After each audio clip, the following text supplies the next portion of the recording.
Nabi Ibrahim tahu kan Bu ya? Tahu kan? Di mana kenalannya? Nabi Ibrahim itu nabi yang paling sayang sama bininya. Itu kawin Bu. Nabi Ibrahim dengan Siti Sarah. 20 tahun diperkirakan itu nggak punya anak. Hebatnya Nabi Ibrahim itu nggak nikah-nikah. Itu tiap malam bininya gelisah tidur tuh. Kersak. Kata sang suami, Mama, kenapa sih tidur kamu kayak begini mulu? Suamiku, engkau kan tahu kita sudah 20 tahun kawin. Iya udah tahu emang. Emang kenapa? Kita belum dianugerahi anak. Apa engkau sebagai nabi, doa kamu nggak diterima? Jangan begitu. Doa mah tiap hari. Doa mah tiap. Rabbi habli minas salihin. Itu doa Nabi Ibrahim tiap hari pengen dianugerahkan anak. 20 tahun doa Nabi Ibrahim gak dikabul-kabul. Aku takut wahai suamiku. Kalau nanti suatu saat engkau meninggal dunia, siapa yang akan meneruskan perjuanganmu? Istriku, terima kasih. Engkau gundah gulana karena aku tidak punya keturunan. Dan khawatir terhadap pekerjaan dakwah ini. Itu semua istriku sudah ditentukan oleh Allah. Insya Allah. Terus kita berdoa. Mudah-mudahan kita itu dikaruniai anak. Besok nyantai lagi. Malam gelisah lagi tuh bininya. Suamiku, apa tidak lebih baik engkau nikah lagi? Masya Allah. Ini cari bini yang kayak begini susah. Cari bini yang kayak gini nawarin lakinya kawin lagi. Pakai Asnawi kira-kira ada perempuan yang begitu tuh. Ini mananya sengaja sama Pak Kabid. Kagak ada. Betul? Betul. Apa kata Nabi Ibrahim? Ma, jangan begitu ma. Sekali lagi Allah pasti sayang sama kita. Enggak, saya khawatir. Saya akan pilihkan perempuan itu untuk engkau nikah. Jangan mah, jangan. Engkau itu wanita satu-satunya yang aku cintai. Enggak mungkin aku itu akan mendustai janjiku padamu. Itu laki sayang banget. Kira-kira kalau laki ibu ditawarin untuk nikah lagi, sekarang kira-kira gimana Bu?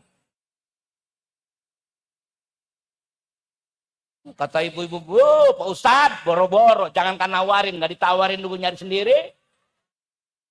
Ada yang begitu? Mana orang yang mana tuh? Bu, akhirnya Ibu Sarah itu betul-betul membawa perempuan untuk dinikahi oleh Nabi Ibrahim alaihissalam. Yaitu Ibu Hajar alaihas. Nikah. 1 bulan. Ibu Hajar itu udah mulai mabok-mabok. Wah. Tanda-tanda hamil. 9 bulan kemudian melahirkan anak. Namanya Nabi. Ada rasa cemburu Siti Sarah di situ. Ada nggak kira-kira? Masya Allah. Ternyata bukan Ibrahim yang mandul. Ternyata aku. Rasa cemburu sudah mulai dinampakkan. Nabi Ibrahim diperintahkan untuk hijrah ke negeri Makkah. Akhirnya kemudian Nabi Ibrahim balik dari Mekah, kembali ke Palestina, ke Babilonia. Di sana menemui istrinya lagi. Subhanallah, ternyata istrinya Siti Sarah ini tidak lama lagi hamil. Kemudian punya anak namanya Ishak. Jadi kalau ada ibu-ibu nih, udah lama nggak punya anak, pancing dulu. Pancing supaya lakinya nikah. Setuju bapak-bapak? Nanya bapak-bapak. Setuju pak?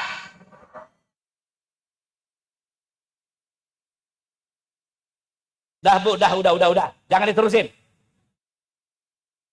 Sayangnya Nabi Ibrahim kepada istrinya ternyata ada pada diri Rasulullah sallallahu.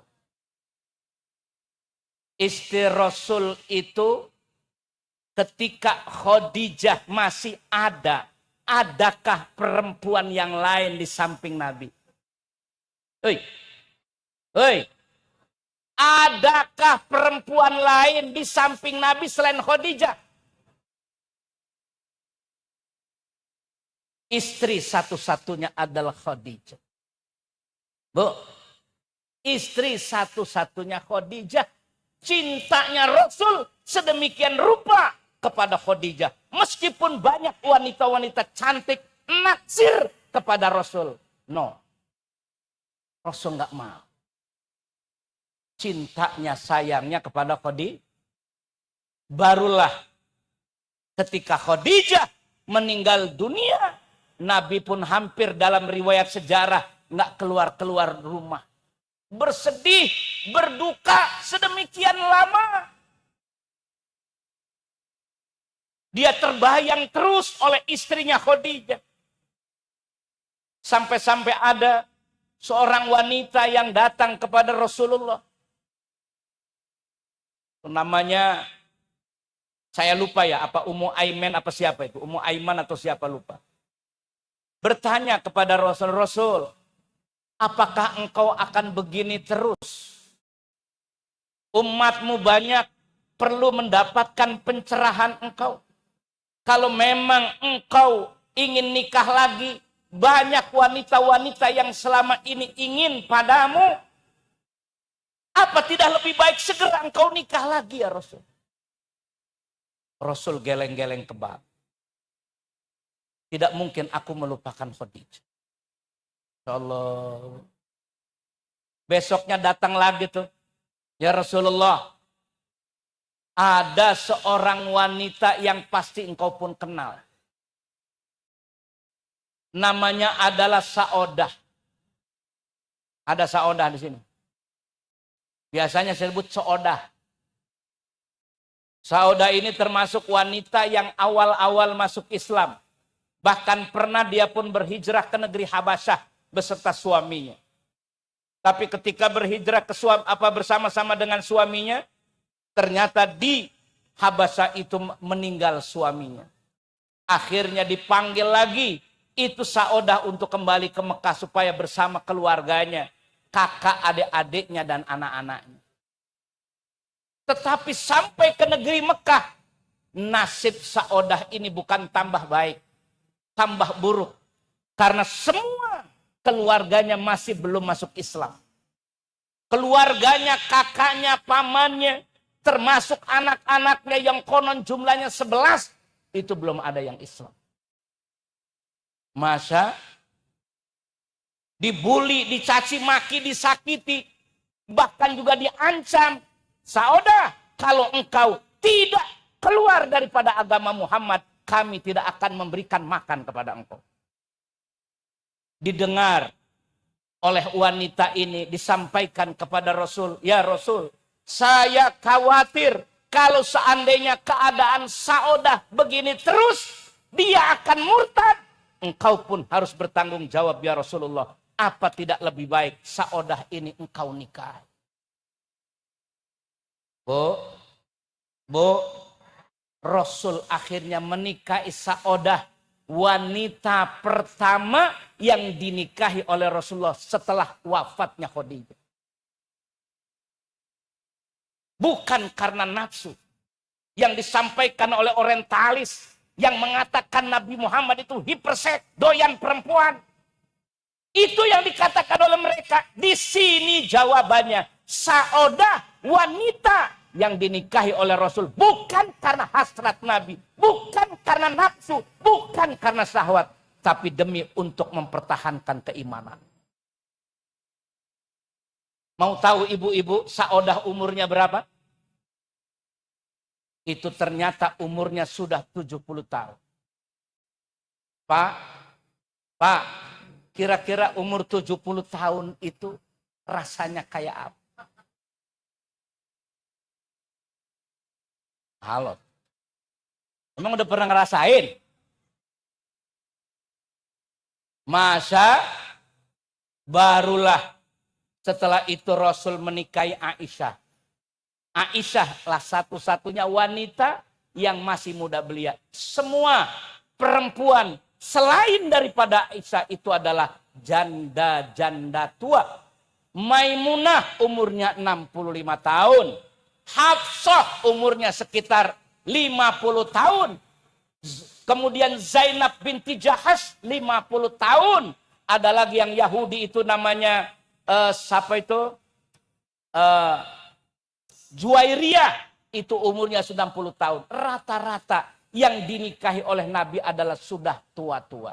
Jadi kesimpulannya, bapak-bapak kalau ingin mengikuti sunnah Rasul untuk berpoligami, satu di antaranya nunggu bini yang pertama mati dulu. Yang kedua, boleh poligami kalau mengikuti sunnah Rasul, rata-rata adalah nenek-nenek. Setuju ibu-ibu? Sekarang mah setuju.